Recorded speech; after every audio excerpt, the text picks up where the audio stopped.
Alors bonjour à tous. Est-ce que tout le monde a pu trouver une petite place au cas où il reste une chaise ici si jamais? Les jeunes qui sont respectés.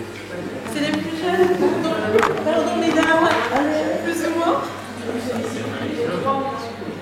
Oui, si jamais il y a besoin d'autres chaises, il ne faut pas hésiter à nous dire si jamais. On ira en chercher d'autres s'il le faut. Donc, bonjour à tous. À ce que j'ai compris, pour certains d'entre vous, c'est la première fois au sein de notre atelier. Et pour certains, c'est pas la première fois. C'est la première fois. Première fois quand même. Donc on va passer une petite heure ensemble afin d'en apprendre un peu plus sur les girouettes. Justement, quelle est leur histoire? Car souvent on connaît l'objet physique qu'on voit un petit peu sur les toits de diverses maisons, etc. Mais souvent son histoire est un peu, on va dire, méconnue. Donc c'est bien un petit peu d'avoir son historique justement et de pouvoir après laisser libre cours à son imagination quand on se promène et qu'on voit certaines girouettes. Donc voilà, durant la première partie de cette visite, ça sera avec moi pour toute cette partie historique. Et après, ça sera avec mon collègue Michel Waquet Steven qui vous en apprendra un peu plus sur toutes les étapes de fabrication, comment on révèle un petit peu toute la magie de la chose. Donc au niveau de l'histoire de la girouette, moi ce que j'aime bien durant celle-ci, c'est de vous poser quelques petites questions. J'espère que vous êtes prêts à jouer un petit peu avec moi, justement. Un petit peu, non, pas du tout.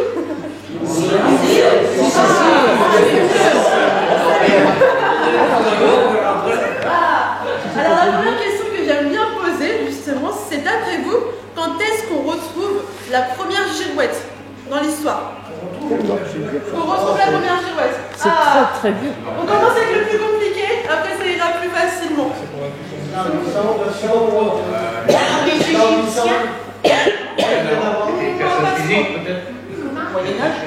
Moyen-Âge, ça va être un peu plus loin que le Moyen-Âge. Si on parle en époque, peut-être, ça sera un peu plus facile. Alors, c'est pas le Moyen-Âge. Quelle autre époque ça peut être? On y est presque. 15e, 16e. Non, c'est pas la Renaissance. Ça va pas être le Moyen-Âge, pas être la Renaissance, ça va être quelque chose de beaucoup plus ancien. Les Gaulois? Les Romains. Les Romains? Les Romains. C'est des Romains. La première trace qu'on vient de la girouette, ça va être durant l'Antiquité. Donc ça remonte il y a très longtemps. Pour vous dire, on a beaucoup évolué au fur et à mesure avec la girouette, car justement, la première trace qu'on garde de la girouette, ça va être celle-ci. Tout simplement, ça va être un petit triton. Hop, comme ceci. Et donc ce petit triton était sur une tour qui avait 8 faces. Et ces 8 faces représentaient un vent différent, comme le nord, nord-ouest, ouest, etc. Donc vous voyez, c'est vraiment quelque chose qui n'avait pas... C'est la première girouette qu'on garde. Donc elle n'a rien à voir avec les girouettes que l'on trouve aujourd'hui. C'est vraiment quelque chose de très spécifique, on va dire. Justement. C'était plus un objet de déco. Voilà, justement, on va pouvoir en venir. Voilà, c'est ça. Donc comme j'ai pu vous le dire juste avant, la petite girouette se trouvait sur une tour. Donc c'est celle-ci la tour, justement. Voilà. Hop, je vais pas le brasser. Exactement, c'est là où on se rend compte que justement, à l'Antiquité, la girouette était quelque chose... Ah oui, à l'Antiquité, pardon. La girouette était plutôt quelque chose d'esthétique, plutôt que quelque chose de pratique. À cette époque-là, c'était plus quelque chose de pratique que quelque chose d'esthétique. Car justement, d'après vous, à l'Antiquité, pourquoi on voulait savoir la direction du vent? Il y avait pour les bateaux, justement, pour la navigation, mais il y avait autre chose. Et c'est quelque chose qu'on utilise encore aujourd'hui. Pour les moulins? Pour les céréales et tout ça? Pour les céréales, exactement. Vous avez toutes les réponses? Non, je sais pas. C'est la première fois que je viens. Et bien vous avez 100%, je vous mets à une bonne note. Les céréales.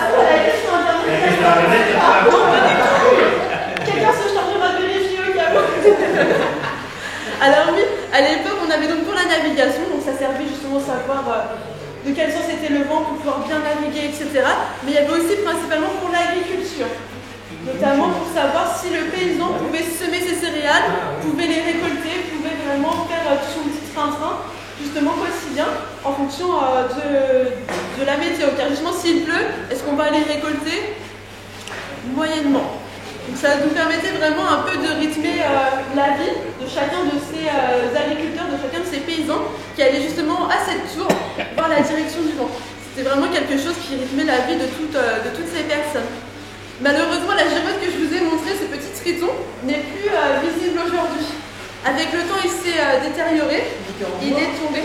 Non, il était plutôt dans un petit métal, mais un métal qui s'oxydait très vite. Et au final, il s'est cassé assez rapidement. Et comme en Grèce, on n'a pas les mêmes, on n'a pas les mêmes règles au niveau du patrimoine, ça fait que la girouette est tombée et qu'avec le temps, elle n'a pas été reproduite. Donc ce qui nous reste, c'est vraiment juste des images, des dessins, nous prouvant qu'à cette époque, il y avait bien une girouette qui était comme ceci, mais qui n'a pas été reproduite par la suite. Toutefois, si vous voyagez, que vous allez en Grèce, pour le coup à Athènes, vous pourrez voir cette tour qui existe toujours. Celle-ci a tenu avec le temps et il y a toujours quelques petites inscriptions, notamment pour chaque face qui est dédiée à un vent différent. Comme je vous ai dit, le nord, nord-ouest, etc. Donc voilà, c'est toujours ça, quelque chose de visible. Voilà, il nous reste une moitié de patrimoine, on va dire, par rapport à cette époque-là pour la girouette. Donc au fur et à mesure du temps, cette girouette, elle a énormément évolué, et notamment à une époque qu'on connaît tous, qui est le Moyen-Âge. Alors là, j'ai une autre petite question pour vous. Au Moyen-Âge, à qui était dédiée la girouette? À Dieu. Non. Ah non. Je vais peut-être reformuler ma question, c'est peut-être un petit peu, justement, assez compliqué.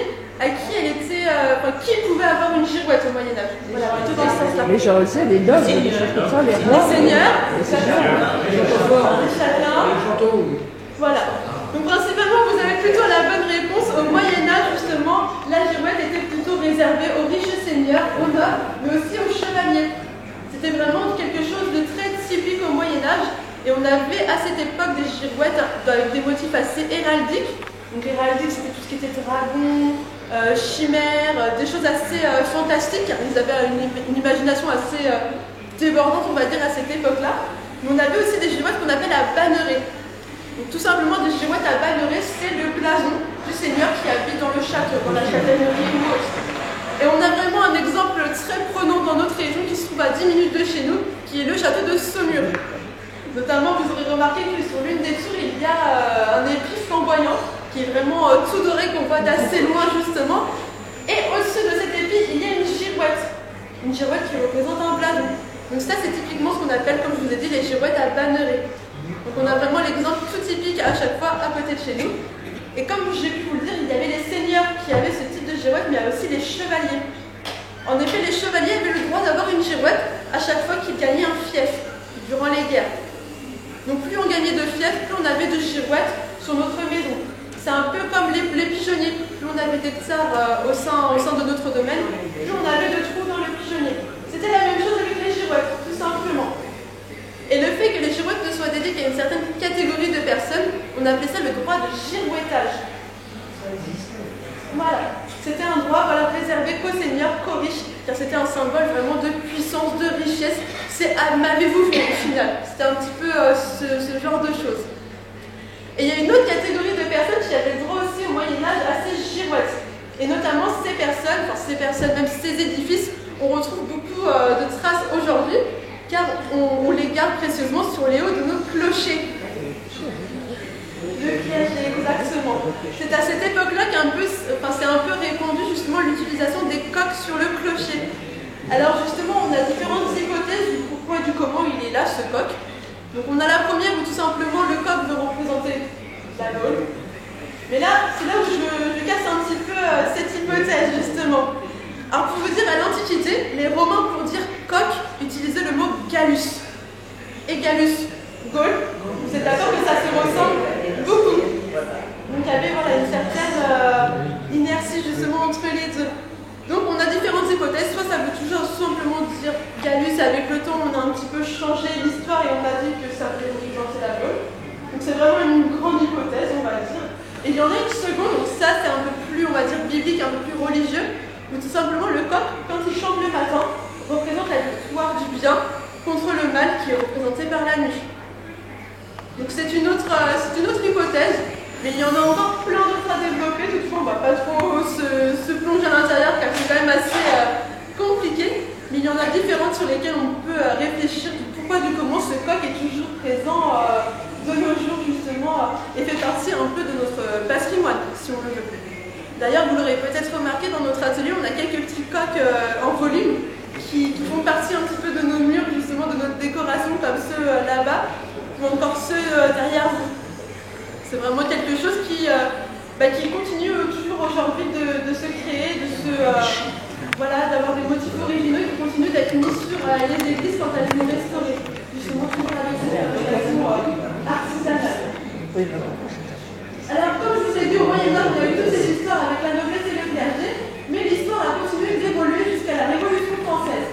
Et la Révolution française, vous le savez tous, à cette époque, on a détruit un petit peu tout ce qui était symbole de puissance, de richesse, etc.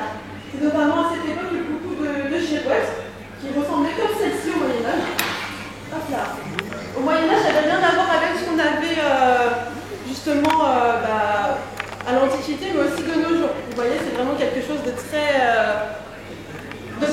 simple. Voilà. Comme bestiole. Voilà, j'aurais dû commencer par ça. Justement, au Moyen-Âge, je vous ai dit, on faisait tout ce qui était motif, héraldique, etc. Mais on laissait un petit peu notre imagination divaguer. Et voilà ce que ça peut donner parfois. On est d'accord, ça ne ressemble pas à grand chose. C'est vraiment quelque chose qui laisse un petit peu perplexe quand on le voit la première fois. On dirait. Alors pour vous dire, en plus de tout ce qui est motif héraldique et tout ce qui est blason, on faisait aussi au Moyen-Âge beaucoup de loups, de sangliers ou encore des ours. C'était un petit peu des choses redoutées. Et souvent le fait de le mettre sur notre toit, ça donne aussi une dimension à faire peur justement aux personnes qui arrivaient sur notre domaine. Donc c'est vraiment des girouettes où on peut dire, voilà, on ne sait pas trop ce que ça représente de nos jours, mais à l'époque ils savaient très bien. Donc par exemple tout à l'heure j'ai eu un crocodile. C'est vrai qu'au début j'ai pensé à ça aussi. Et puis après ça peut soit être un loup, un sanglier, on peut vraiment laisser libre cours à votre imagination. Qu'est-ce que vous pensez que ça peut être? Parce que j'aime bien demander aussi aux visiteurs qui viennent... Un crocodile?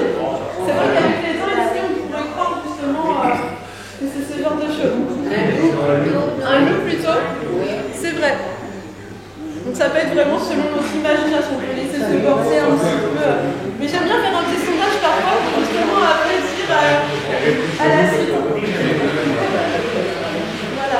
Et au niveau du, au niveau de comment la girouette tournait, tout simplement, on avait un mât principal. Au Moyen-Âge, elles étaient comme ceci.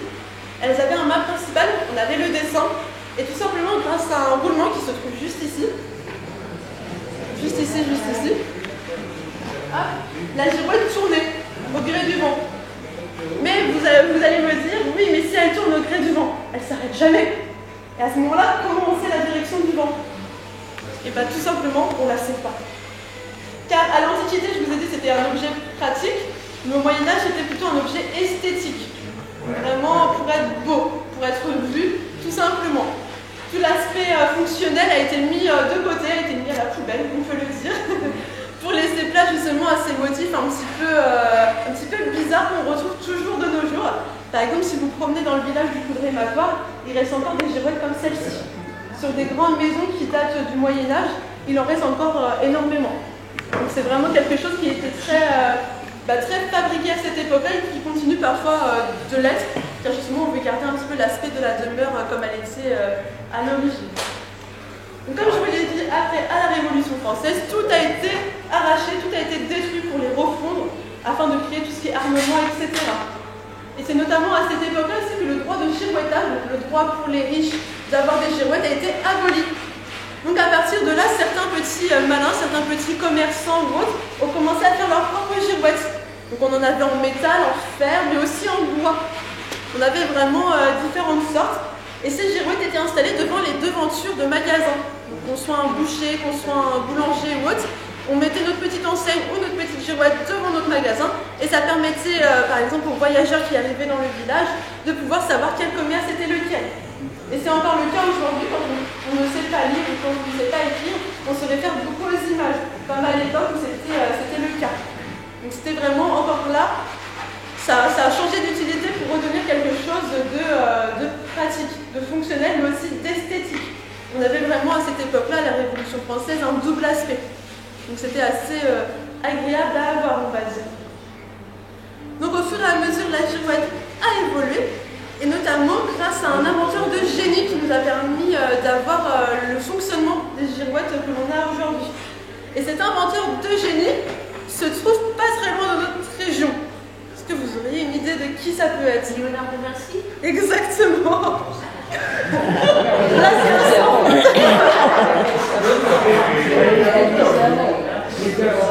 Donc oui, c'est un inventeur de génie, on peut le dire.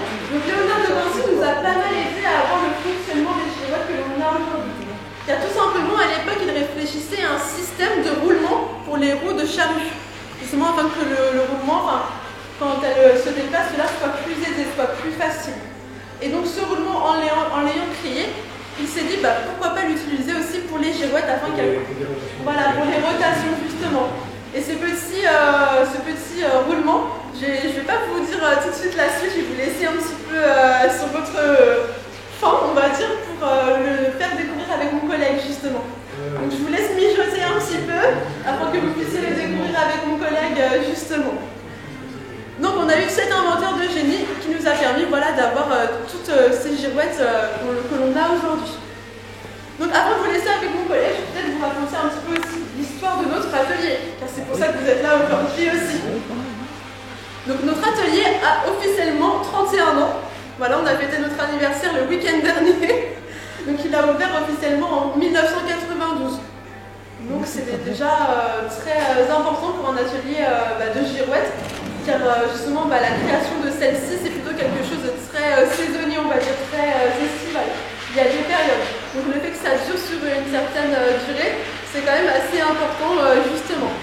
Donc au sein de celui-ci, on fait des girouettes principalement en cuivre, en zinc et en laiton. Donc voilà, c'est tout ce que vous voyez autour de vous. Et on est sur de l'artisanat pur et dur, car justement, c'est-à-dire de la confection du dessin jusqu'au montage, jusqu'à vraiment l'ensemble, tout est réalisé à la main au sein de notre atelier. Et vous le savez, de nos jours, l'artisanat, c'est quelque chose qui est en voie de disparition. Donc c'est d'autant plus valorisant pour nous de le transmettre, justement de le faire perdurer au fur et à mesure des années en formant des apprentis, mais aussi justement en accueillant des visiteurs comme vous aujourd'hui, afin de vous faire découvrir un petit peu tout ce que l'on sait faire, justement, et après, voilà, quand vous ressortirez de l'atelier, peut-être que vous mettrez le nez en l'air, et que vous vous direz « Ah, la girouette ici me dit quelque chose, ah ceci, voilà ». Vous vous poserez peut-être plus de questions et c'est un moyen de faire intéresser de plus en plus de monde. Peut-être d'autres questions qui arrivent. Vous avez vu un grand campanile qu'il y a dehors. Souvent, voilà, c'est des questions qui viennent. Donc au cas où, afin que l'info soit générale à tout le monde, le campanile qui est dehors, c'est comme un espèce de clocher, on va dire, comme une grosse cloche, qui sera mise sur une église en Bretagne. Donc il y a une charmante enchaîne de fêtes, et après mes collègues l'ont recouverte de zinc, justement. Et donc normalement, ils ne devraient pas tarder à repartir sur cette église qui se trouve en Bretagne, et plus précisément à Lamballe. Donc ça va quand même faire du chemin, justement. Et donc tout ça a été fait par mes collègues dont l'atelier se trouve derrière vous. C'est pour ça que vous avez entendu peut-être d'autres petits bruits derrière. C'est qu'il y a toute une fourmilière qui travaille au sein de cet atelier. Car pour vous dire, au sein de la girouetterie, ils sont deux artisans. Donc mon collègue Steven et Philippe, que vous avez dû voir, qui est reparti derrière. Donc ils sont deux principalement ici. Et derrière, ils sont une dizaine justement à travailler sur tous les ornements que vous voyez autour de vous. Donc tout ce qui est œil de bœuf, lucarne, etc. Pour les gros œuvres. Voilà, pour les gros œuvres. Et donc principalement, ils travaillent aussi le plomb. Donc le plomb, c'est quelque chose normalement de très toxique. Voilà. Où justement, il faut des conditions adaptées pour pouvoir le travailler. Donc mes collègues sont dans un atelier fermé au cas où, justement en train de travailler tout ça. Et donc on travaille principalement pour les monuments historiques. Et on a pu travailler pour l'épi que vous voyez au château de Saumur. Il est sorti de cet atelier justement. On travaille aussi pour d'autres châteaux, comme le château de Chambord, où pas longtemps on a pu restaurer tous les décors. Mais on a aussi pu faire les girouettes qui se trouvent sur le dessus. Donc c'est un peu vraiment deux en un. Donc si jamais un jour vous repassez vers là-bas et que vous voyez les nouveaux décors, tout est sorti de notre atelier. Vous avez fait ce villeneuve ici, au château. Oui, on en a fait plein. On a fait As del Rideau aussi niveau toiture. Car en plus de tout ce qui est ornement, on a aussi une entreprise de couverture à côté. Voilà. Tout ce qui est zinguerie, etc. On reste vraiment dans les métiers du toit au final. On reste vraiment, on s'expertise beaucoup dans ces domaines justement afin de faire quelque chose de plutôt complet au final. Donc voilà un petit peu pour toutes les informations. Est-ce que vous avez des questions avant que je vous laisse avec mon collègue? Non, pas trop.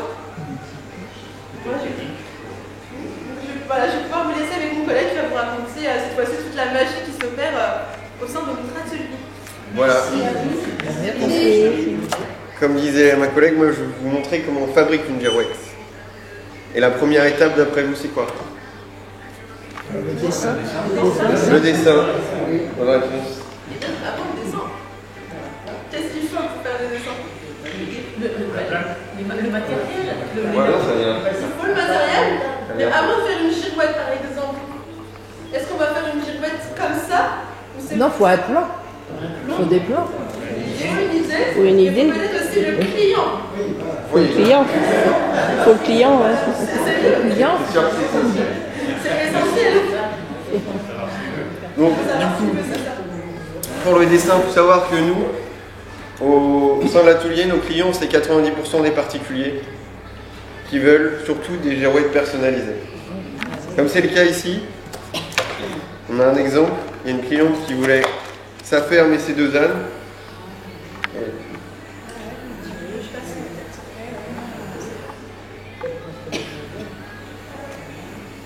Et du coup, on a réalisé cette petite composition en ajoutant bien les 2 ânes, en les différenciant bien. Elle voulait bien différencier parce qu'il y en a un poil court et un poil long, ainsi que la ferme derrière.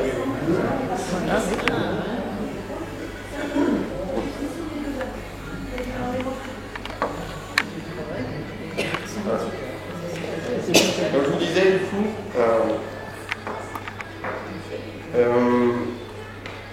on a fait cette composition avec les 2 photos.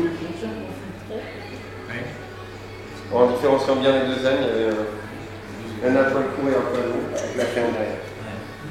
On l'a rendu gyroto-compatible. C'est-à-dire, en gros, il faut que tous les noirs se tiennent, parce que tous les noirs, ça sera de la matière. Il faut que tous les noirs se rejoignent, sinon ça fera juste une pièce vide, quoi. Un morceau de pièce.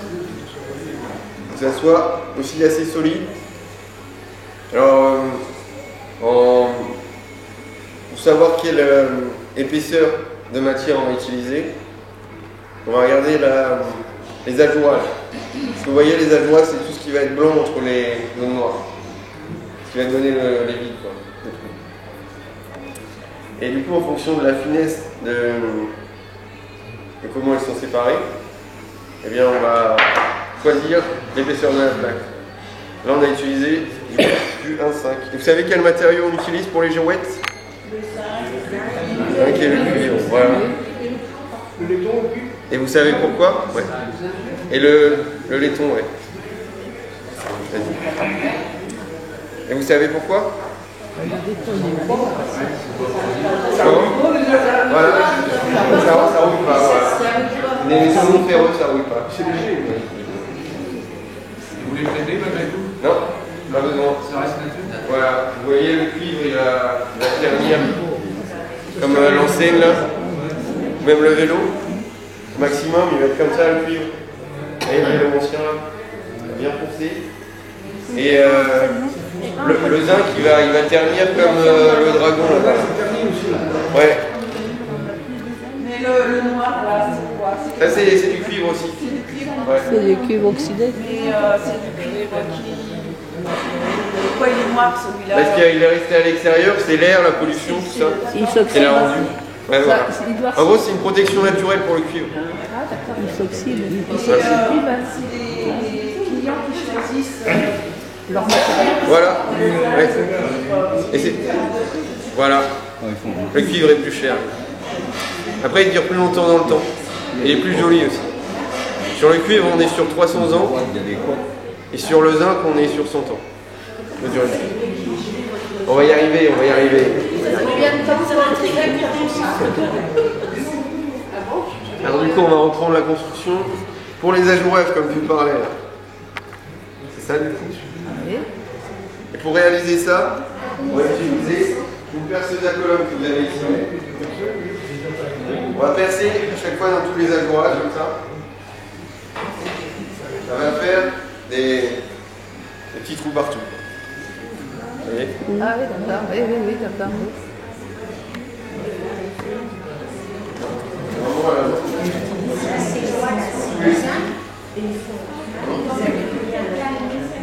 Non, c'est la salle de dessin.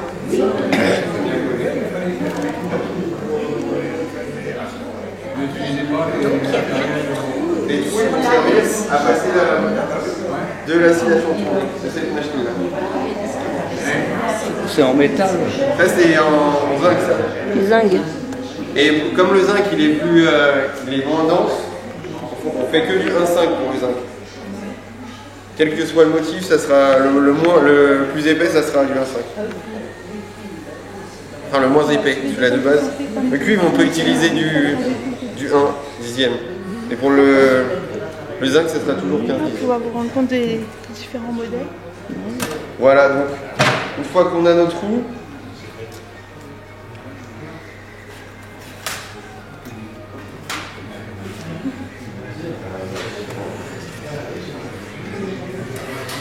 on va appliquer un peu de graisse. La graisse, à votre avis, elle va servir à quoi?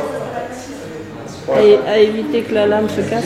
Comment? Éviter que la lame se casse. Oui, éviter qu'elle surchauffe, mais pour une autre raison aussi. Pour coller. Vous avez une idée? Pour coller.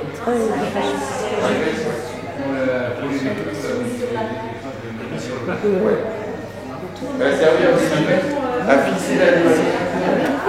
À fixer l'animal sur la plaque. À fixer la limaille. L'animal, en gros, c'est la poussière. C'est la poussière.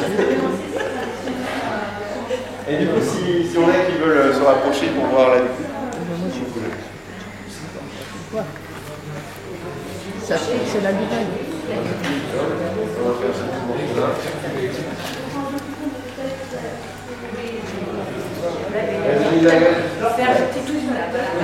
Fixer l'animal pour pas que ça vole partout. J'ai compris, On va utiliser cette petite scie. On va placer entre deux petits étaux. Je peux vous en placer une si vous voulez. Si vous voulez voir comment c'est. Si, est-ce que t'en as une autre? Ouais, tu peux. Ah oui, d'accord. C'est pas sur le truc. Ça ressemble aussi à une machine à coudre. Comme une machine à coudre. J'en ai une machine chez moi. Tiens, on va.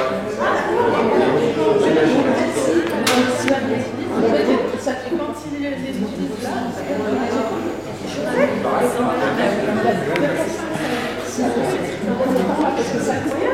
Et voilà, c'est la lame. Il ne faut pas être aveugle. Vous avez des bonnes volontés, là, vous aviez un petit trou. Ouais.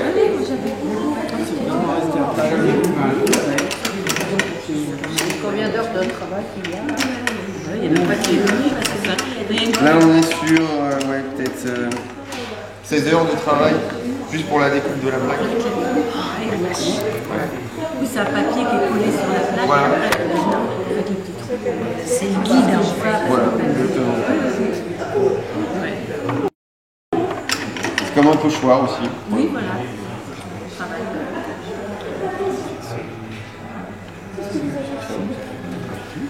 Là, ça sert à tendre la lame.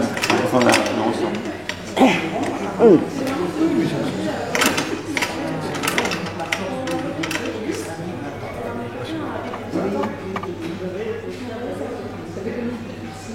Ça règle la tension de la lame. Ouais. Trop tendu à tête. Quand c'est trop tendu, ça peut.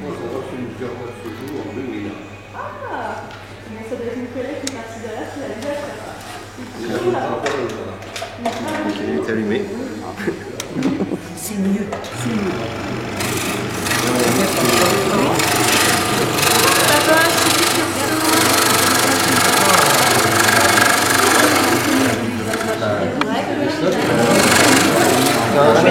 Ça soit très fin, par contre, ça casse souvent. La lame casse souvent.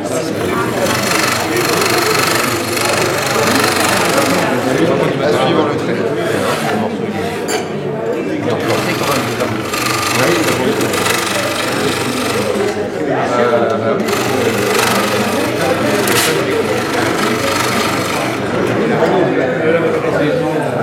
Est-ce que ce sont les mêmes scies que vous utilisez sur le zinc, le laiton? Oui, tout pareil. Ouais. Après, on peut en utiliser des plus épaisses pour les quand il y a moins de. Enfin, voilà. j'utilise celle-ci. Elle casse moins souvent, mais on peut moins faire de détails précis avec celle-ci. Mais le costume n'est pas ronde. Hein. Elle est pas ronde hein. Non, elle est plate. Ouais, elle attaque que d'un côté.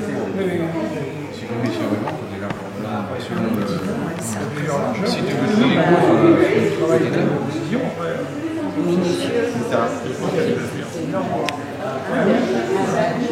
C'est un trou à chaque visite. Donc j'ai remarqué qu'il n'y en avait qu'un seul de fait. Je peux. Vous voulez d'autres? Vous voulez qu'on le montre? C'est possible. on va aller vite parce qu'on va la coucher la girouette. Mais on fait, hein. On va tout la pousser après. On va la laisser là en fait. En vrai, il n'y a pas de règle. On va te laisser travailler, mais bon, Je peux vous montrer si vous non, voulez. mais oui, tous ces petits trucs-là, les vrais, oui. Incroyable. Sacrée patience, Oui, pour éviter. Et pourquoi ça graisse? Alors c'est ouais, ça va éviter que ça chauffe et pour que l'aliment il reste bien fixé. Ça m'a suivi. Oui.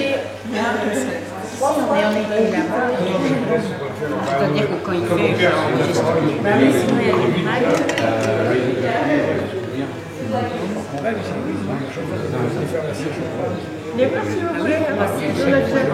Non, le zinc c'est moins dense que le cuivre. Le cuivre c'est plus dense, c'est plus dur. Plus dur c'est le laiton. On en fait le laiton. Ah oui. Ça casse. Le laiton est plus dur. Ouais. Là c'est le cuivre et du zinc. Oui.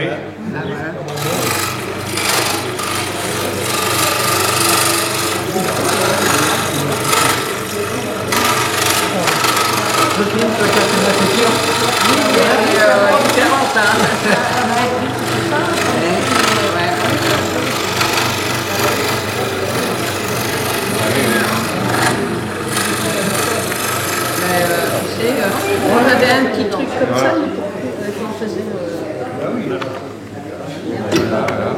la poste. Moi je piquais.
Alors, une fois qu'on a découpé notre plaque,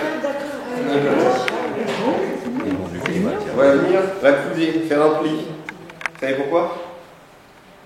Pour renforcer. Voilà, renforcer la soudure. Ah oui, d'accord. Pour que ce soit plus souple. Découper un morceau de tube, quelle machine vous connaissez? Oui, je connais, oui. Pour faire en dessous. Un coup de tube. Comme les coups.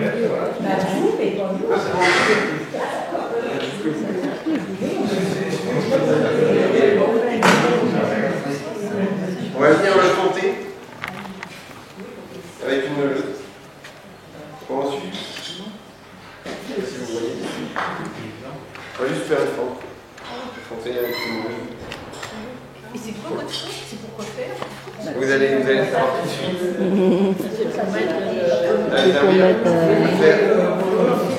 Pour enfiler. Pour aussi le rendre plus solide et plus esthétique. Pour finir en gros la coupe.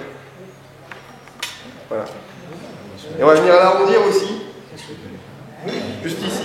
avec une ligne, on va venir le biseauter, comme ça, pour passer l'axe. Comment ça Ouais. s'appelle? Là, oui, l'axe. L'axe, il est plus lourd. C'est une bonne histoire de poids. Là, ça me travaille. Ça arrive, ça va venir. Elle veut tout savoir. Et du coup, on va soulever ces deux parties là. Ah oui. Et le pli là, dont je vous parlais, va servir à pouvoir souder des deux côtés. Renforcer. Voilà. Et ensuite vient l'équilibrage. Voilà. Alors là, dans la fabrication de la flèche. Il y a encore autre chose. On va attendre un peu pour l'équilibrage. Alors ensuite, pour fabriquer une flèche, comme ceci. Toute faucherie tombe une flèche. Oui. Et c'est obligatoire la flèche. Ah oui, ça c'est un indiqué. C'est pour indiquer le sens du vent. Après, Si c'est nord, sud. Après, c'est pas obligé, mais la girouette, dans ces cas-là, n'a pas besoin d'être équilibrée. C'est juste décoratif. Après, au niveau de la flèche, parfois, comme autre contrepoids qu'on peut utiliser, ça peut être quelque chose en boule. Ah oui, on a ça là aussi. Donc voilà, comme ceci, vous voyez, on a l'exemple parfait juste ici. Voilà, une boule comme ceci. J'arriverai pas à la planter parce qu'elle est Non, vous avez raison, en fait, c'est pas du tout. Ça peut être voilà, une boule comme ceci. C'est creux aussi. C'est plat. Et on va devoir de vous regarder. C'est pour équilibrer, donc c'est forcément qu'il y a un peu de poids. C'est ça. Girouette là. C'est ça. Comme ceci. C'est la maison sur laquelle elle est. On la restaure. On la restaure et on va la reposer. Alors, mon collègue est en train de vous montrer une petite image. C'est l'image sur laquelle la girouette est installée. Parce que celle-ci, vous verrez qu'elle est très très grande. Je ne sais pas si mon collègue vous en a parlé. On a différentes tailles de girouettes. On a des girouettes dans le jardin. Tout simplement, c'est des toutes petites comme celle-ci. On n'est pas obligé de la mettre sur un toit. On peut tout à fait après la mettre dans un jardin, tout simplement décoratif, la mettre après sur un toit si on en a envie. On peut trouver différentes utilités. Donc elle est très très grande, mais celle-ci elle est très très longue. Ce type de motif, c'est sur des maisons vraiment depuis 10 ans. Elle sera sur un toit, cette type.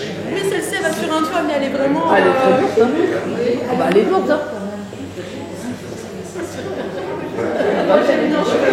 Et la boule, elle est creuse ou elle est pleine? Je la tiens avec vous. Tiens là. Et je la tiens comme ça. Je suis en kilo, hein. Combien? Celle-ci, c'est qu'elle est au moins 5-6 kilos.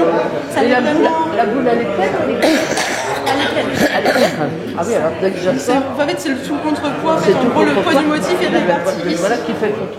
C'est ça. Alors, il y a des métaux différents sur la même girouette. En fait, tout dépend de la fabrication, mais normalement, oui, quand on fait quelque chose en zinc, En cuivre. le tube sera en laiton. D'accord, c'est ça. Et après, ce qu'on utilise pour les soudures, ça va être l'étain, tout simplement. C'est les principaux matériaux qu'on utilise. Vous le faites en été. Mais tout ce qui est petit bout de joint, etc., c'est pour un peu en parler. Donc oui, c'est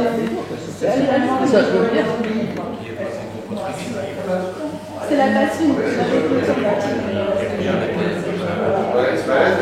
Non, moi pour les mettre en intérieur, la girouette en cuivre, elle va être très brillante au début, mais au fur et à mesure, avec les aléas extérieurs, ça brunit à se patine. Ça, c'est sûr et certain. Mais au contraire, ça montre que le matériau vit plutôt bien. Ça, après, il y a juste à nettoyer avec une éponge abrasive, avec un grain. Et normalement, après, on retrouve. Ah oui, c'est ça. On peut retrouver la couleur initiale. Oui, ça nous est déjà arrivé d'en nettoyer quelques-unes. Ah oui, Non.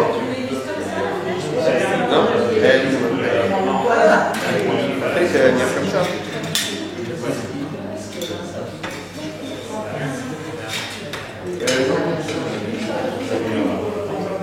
Alors là, c'est pas la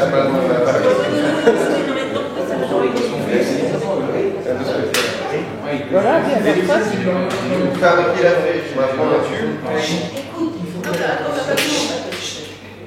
On va prendre un tube, fabriquer la flèche, on va venir aplatir, juste ici au marteau. On va recouper en pointe. Ça va servir à aller bien au fond. Vous faites. Et ça, on fabrique avec l'acier à chantourner aussi, on le découpe de forme. Voilà. Une sorte de petit triangle à plat. On vient ensuite plier au centre. C'est chauffé ou c'est... Non, non, il n'y a pas besoin. Il n'y a pas besoin, juste plier, parce que c'est du 1/10. Donc ça se travaille assez bien, ça se plie assez facilement. On va venir du coup en rejoindre deux. Et on aura une flèche. On va ensuite pointer toutes les extrémités en soudant au fer à graisse. Et ensuite, on va renforcer avec des cottes. Ouais. Une sorte de soudure bien épaisse. Parce que si on fait pas ça, voilà ce qui arrive quand on va couler. Voilà, ça va se séparer. Et vos soudures, soudures ne tiennent pas. en étant Oui, tout est en étain. Parce que ça résiste mieux au temps.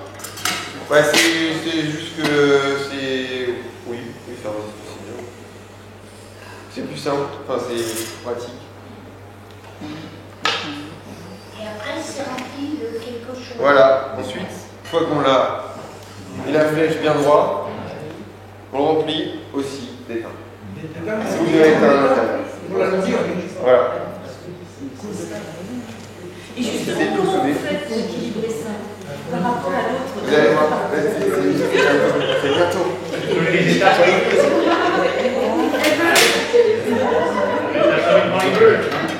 Du coup, une fois qu'on a ça, on vient que ça soit lisse comme ça, vous voyez. On va le limer, tout simplement. Et pour l'équilibrage, justement, s'il y a La longueur elle varie en fonction du motif. trop de poids du côté de la flèche, du coup, on va limer un peu plus. Limer quoi? Ah, c'est Bah, ça. la soudure. On va enlever de la matière. Donc c'est quoi la longueur de votre truc, de votre Oui. tige, elle est identique. À la longueur de cet Elle est axe. identique. De cet axe-là. D'accord. C'est pour l'esthétique. Ouais. Et puis donc, ok. Donc après, vous jouez sur le poids du. Voilà. Mais là, c'est pas. Faut penser aussi qu'il y aura un rinceau. Comment? Ouais, mais c'était une commande spéciale. Parce que les autres sont même... Ouais. mais pas celle-ci. Voilà. Et donc vous faites comment là pour vous équilibrez, vous garnissez le tube de quelque chose pour... Voilà. On remplit le tube aussi d'étain. On met une barre. Oui, quand ça penche. De l'autre côté,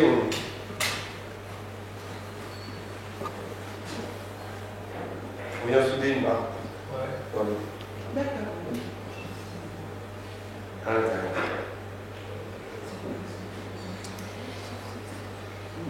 Je vous écoute. Allez-y. En fait, j'ai remarqué que sur toutes vos girouettes, donc vous avez votre truc comme ça, votre tige comme ça, vos deux tiges comme ça, et vous rajoutez quelque chose Un sur rinceau. un Vous allez côté. venir juste. Donc c'est pas pour équilibrer ça Non, aussi? non, Ah, ça d'accord. c'est pour l'esthétique. Ah, purement. Voilà. Donc en fait, on enlève ça et votre girouette, elle est quand même équilibrée, elle bouge pas. Ouais, oui, parce que c'est assez léger. Tout ça. D'accord. Enfin, on fait en fonction du rinceau, mais ça fait pas vraiment de C'est sûr différence. qu'elle est bien équilibrée. C'est un truc creux. Il vous donne avec le support. Et du coup, on a deux types de rinceaux. Après, on peut avoir un motif aussi en rinceau, comme vous voyez là, le pêcheur. Enfin, vous voyez un plus grand ici, avec des roseaux. Ah là, là, avec les roseaux. C'est le côté beau, oui. Vous l'avez ici. Ouais. Derrière, là. Juste derrière Mimi. Et sinon, on utilise des rinceaux en cours, comme vous voyez, et en volute.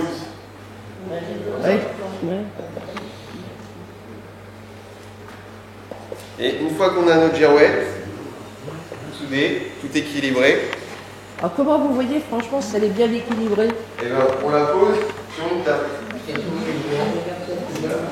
Tout simplement. Voilà. Tu vois la pause? Oui, voilà, c'est ça que je veux. Voilà. Oui, et alors? Et après, Et voilà, toute seule. d'accord. Voilà. Est-ce que quelqu'un veut venir tester au cas où pour voir si vraiment on fait pas. On fait pas quoi? Mais il n'y a pas de triche. Non, il n'y a pas de. Non, parce que c'est pas. Ça serait de la ferraille, ça pourrait être aimanté, mais c'est pas de la ferraille. Vérifiez. Voilà. Non, mais là, partout. Non, mais par contre, partout. Partout. Regarde si c'est bien fait. Hein. Partout où vous la posez, vous êtes sûr qu'elle va pas tomber. C'est n'importe quel plat. Que si tu la mets là, c'est longtemps. Non, je rigole. Ah mais non, voilà, il n'y a pas sur un axe. Bah non, C'est juste pour l'équilibre. c'est juste pour les Ah plats. bah oui, hein. C'est vachement bien fait. Je vous conseille de venir voir. C'est bien. C'est net et tout ça brille, le cuivre, voilà. Enfin, c'est vachement. Par contre, c'est bon en plus. Normal qu'après, il y ait une note. Elle est vraiment toute neuve. Allez, Après, Ouais, vous avez fait juste avant que vous arriviez. Le prix moyen d'une girouette, c'est chouette. Alors, est-ce qu'il y a la 430 celle-ci.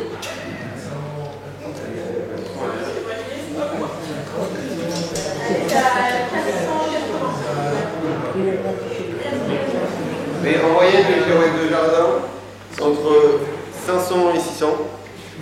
Et les girouettes de toit, 600 et 700. Entre 600 700, entre 600 et 700. Non, mais avec les points cardinaux. Oui, il faut garder. On va y venir. Oui, c'est la logique de l'économie. Ah oui, les jeunes, souvent, c'est la girouette, mais c'est en plus avec les points cardinaux. C'est fourni avec ça. C'est compris dans le prix. Ah oui. Il faut garder. Oui. Vous comptez combien d'heures de travail? Ça, par contre, c'est en fer. Du coup, on vient couder dessus, on vient souder ensemble. Ensuite, on vient découper des petits morceaux de tube, vous voyez là, pour faire des défis, qu'on appelle. Des petits morceaux de tube. Une petite coup de soudure. Combien d'heures de travail vous comptez pour mettre une girouette? Girouette, bah celle-ci, ça m'a pris la matinée avant que vous arriviez. La matinée. Ouais, mais il n'y avait pas la découpe. Hein. Vous voyez, elle était déjà comme ça. D'accord. Le tube était déjà fait, Oui. et la plaque aussi. D'accord. Juste le montage, du coup. Non, Non, c'est de l'étain. C'est comme l'étain. C'est que de l'étain. Girouette de salon. C'est vrai que l'étain, c'est très chiant. Bah oui, on se rend compte un peu plus du poids que ça fait. Ah bah, en gros, il y a un petit poids quand on la prend, j'aurais pas pensé. C'est pas peu. Non. Là, sinon, moi, j'ai Peut-être 500 grammes. Ah bon? Ah oui, je suis pas si sûre que ça. Comparé à une girouette, celle-ci, c'est une girouette de jardin. C'est son poids. Elle est plutôt. Je dirais qu'elle est plus légère. Elle est plus légère. Une girouette de toit, c'est un peu plus lourd, on la sent. C'est ça. Et une girouette de jardin, c'est un peu plus facile à manipuler,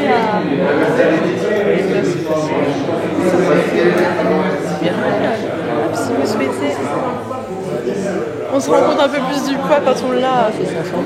Celle de girouette aussi, elle est un peu plus longue. On sent. Hop, je la tiens derrière vous. Non, c'est pas si lourd. Elle n'est pas si lourde celle-là. Elle est très légère. Hop là. Elle est un petit peu lourde, on sent le poids. Sur chacune de nos girouettes, on a un petit poisson qui représente notre atelier. Oui, pour se présenter. Voilà, pour savoir que c'est la nôtre, même si au niveau des découpes, visuellement. Mais alors, c'est vous qui les posez sur les toits? Si c'est à côté de chez nous, oui. Oui. Si c'est trop loin, Ça peut être, ça va assez vite. Ou soit parfois les personnes ont des couvreurs à tisser. Oui, voilà, donc Voilà, c'est ça qui peut les être un pose. couvreur de Voilà. numéro de crédit. Oui, c'est voilà. Ça c'est en cuivre. En cuivre. En cuivre et là c'est en laiton. Alors ensuite,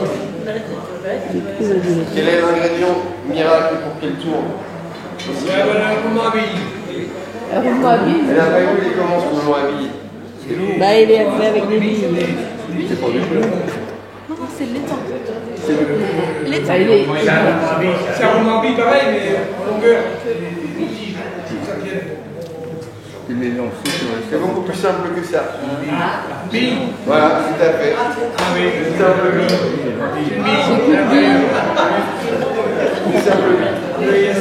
qu'il y a dedans. C'est une simple bille pour les journées. Simple bille de cours de récré, en verre. Que vous mettez au fond du tube. Ouais. Et il y a aussi. Ok. Ça, c'est des bagues en bronze autolubrifiantes. Des bagues en bronze autolubrifiantes. Des bagues en bronze. Des bagues en bronze. Autolubrifiant, ça veut dire qu'en gros, ils ont des micro-perles d'huile à l'intérieur qui se mettent partout. Du coup, ça permet de graisser, quoi. Et de. Ouais, ça. Qu'il n'y ait pas de jeu aussi. Comme ça, c'est pareil. Et donc, les balles Votre métier, c'est. Comment? Vos études, c'est chaudronnier. Comment? Vos études, c'est chaudronnier. Non, moi j'étais graphiste. C'est vrai. Ouais. Là, j'ai commencé en septembre, on est formé sur le tas. Il n'y a pas d'école de géométrie. Les mecs chantent aussi, ça n'a pas. Ah si, il y en a qui ont fait ça aussi, mais c'est non, c'est quand même pas. C'est pas le même métier. C'est pas assez précis. C'est pas assez précis. C'est vraiment le girouettier, ça s'apprend sur le tas. Sur le tas. Vous avez entendu, ça c'est des bagues autolubrifiantes.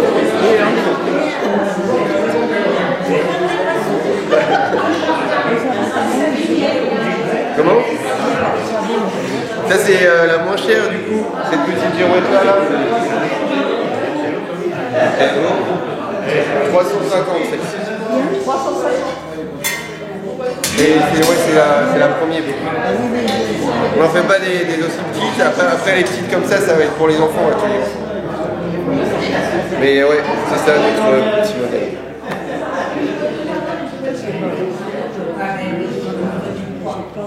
Et après, par rapport, c'est le client qui décide du dessin qu'il veut. Ouais, bah, il décide de tout le client.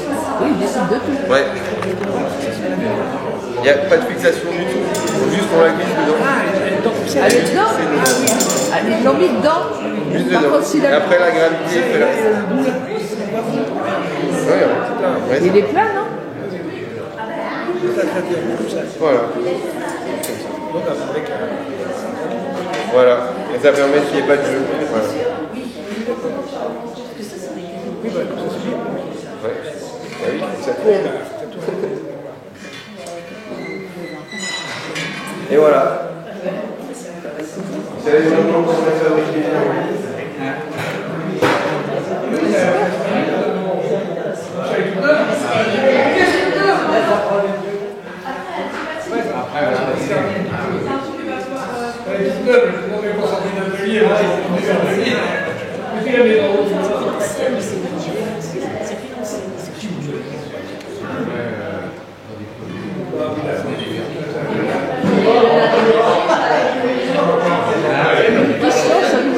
D'avoir des problèmes avec la direction de où elle a été installée, la girouette, ça vous est arrivé d'avoir des problèmes?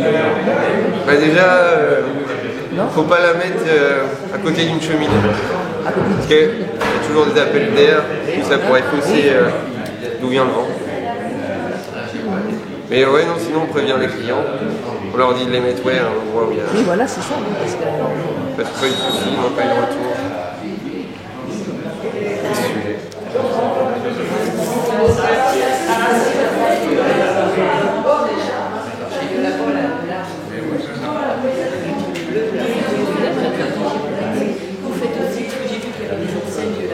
Ouais. Vous faites aussi des plaques, simplement des plaques dans le Voilà. Des enseignes, c'est ça. On fait des épis aussi.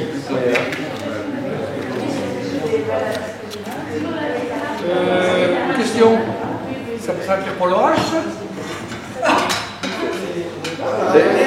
C'est dans la télé, ça? Oui, non, c'est pas un autre. C'est pas partenaire? Ça veut dire pas l'orage. Ah, pas un camp pour l'Angleterre. C'est petit, non.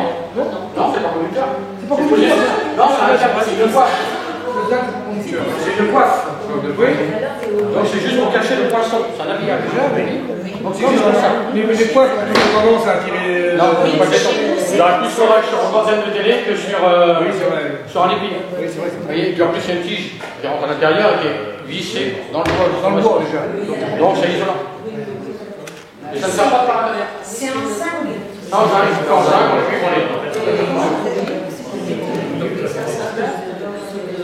Non, mais des fois. Mais ça ne sert pas par l'intérieur. Parce que de toute façon, il y a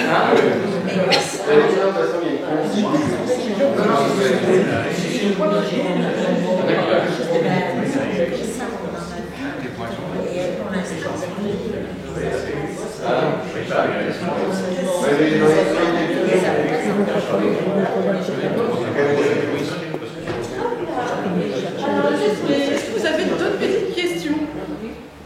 Oui, est-ce que le support à girouette, c'est important par rapport si c'est une girouette de toit, de jardin ou autre? Voilà, est-ce qu'il est important de bien placer la girouette, par exemple, sur une cheminée Alors, sur une cheminée, Non, voilà, sur une cheminée, si elle n'est pas condamnée, on ne mettra jamais de girouette.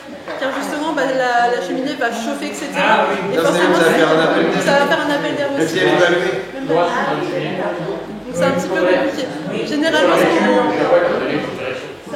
ce qu'on préconise, nous, c'est vraiment, comme a pu vous montrer mon collègue, c'est les tire-fonds, où tout simplement, on fait un trou dans le fêtage du toit, donc un trou de 14-15 cm à peu près, et après on visse tout simplement les points cardinaux. Donc une fois qu'ils sont bien en place, bien sûr on regarde où est le nord, sud, ouest, est, sinon là l'utilité est un petit peu...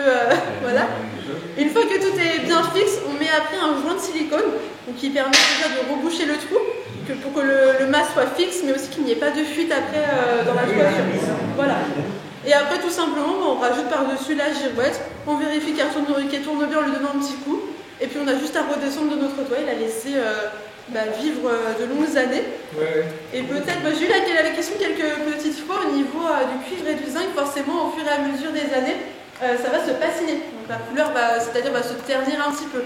Donc pour le zinc, ça va vous donner quelque chose comme ceci, donc quelque chose de gris plus terne, plus foncé, par rapport au brillant que ça peut être au tout début. Et le cuivre, tout simplement, ça va avoir cet aspect un petit peu marron comme celle qu'il y a devant, un peu bronze aussi. Ça donne vraiment quelque chose de foncé, mais une fois qu'on la nettoie, voilà, un peu comme ceci, un peu comme la cigogne qui a fait ici ou encore les petits chats. Ça donne vraiment un autre aspect à la girouette. Donc c'est vraiment, voilà, il faut la laisser vivre au fur et à mesure des années. Quand même, nous, c'est ce qu'on préconise, justement, c'est la laisser changer un petit peu d'aspect, de couleur. Ça nous l'a fait découvrir une nouvelle fois. C'est toujours plus marrant. Et peut-être pour la dernière petite information, certains d'entre vous ont vu qu'il y avait une girouette peinte sur le dessus de notre pergola, escalier. Voilà. Donc la peinture, là ça a été un petit essai, mais c'est pas quelque chose qu'on fait, c'est quelque chose qu'on ne fait pas tout simplement. Car justement la peinture, si vous la laissez à l'extérieur, c'est-à-dire face aux aléas climatiques comme la pluie, le soleil, etc., la peinture va commencer à se détériorer. Et au final, ça va donner quelque chose de très sale, pas très beau. Et donc au final, c'est pour ça qu'on préfère laisser les matériaux nus et non avec de la peinture, car justement leur aspect naturel est déjà très beau. Alors pourquoi le gâcher avec une peinture supplémentaire, justement?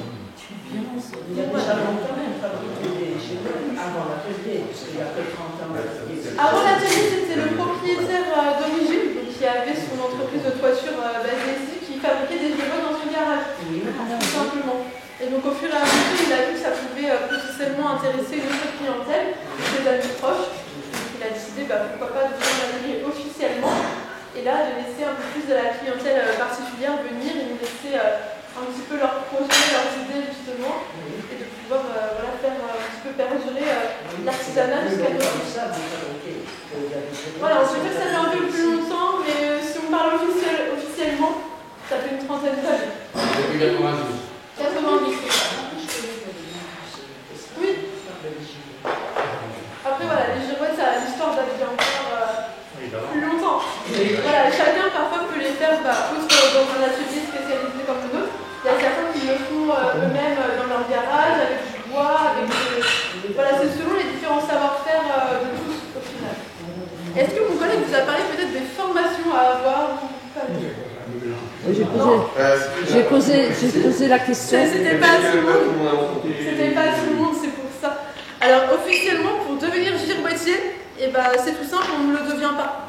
Enfin, On apprend sur le temps. voilà, on va dire que pour devenir girouettier, tout simplement, il n'y a pas d'école spécifique ou autre. C'est-à-dire que pour le devenir, il faut directement être en contact de l'artisan au sein de l'atelier. Parce que je croyais que c'était l'école de chaudronnerie. La chaudronnerie. Oui. Mais non, apparemment. Non, mais non.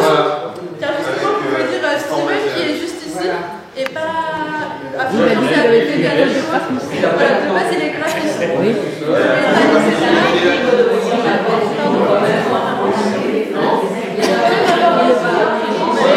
Ça se fait naturellement. Bah oui, c'est comme tout métier. C'est comme tout métier, ça s'apprend directement sur place. On est les seuls à faire personnaliser comme ça. Nos collègues, j'ai une gamme. Voilà.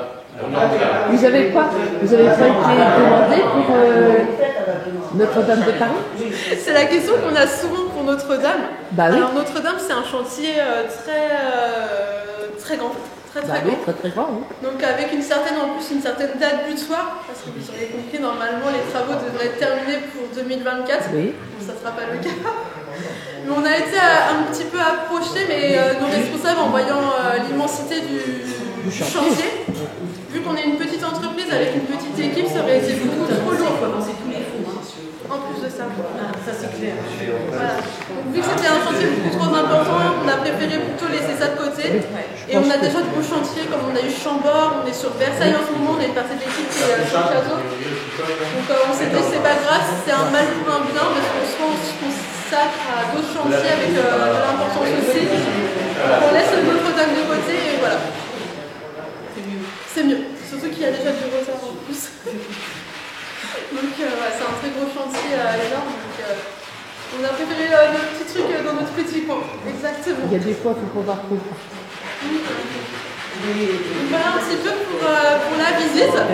J'espère que celle-ci vous a plu.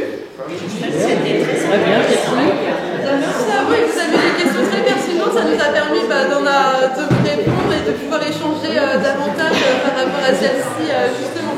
Donc si jamais, n'hésitez pas, si jamais vous avez des projets un jour, vous savez, on est là au cas où.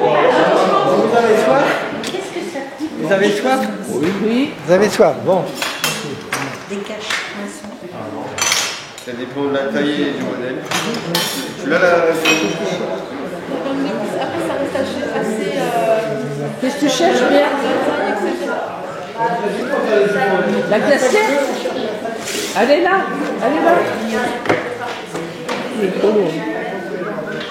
Donc, vous trouverez tous les renseignements sur l'atelier, les girouettes, toutes les girouettes de toit, girouettes de jardin, girouettes ornementales, ornements de toit, de toiture, les enseignes. Pour visiter l'atelier, il y a le numéro de téléphone. Ils sont aussi sur Facebook et sur Instagram.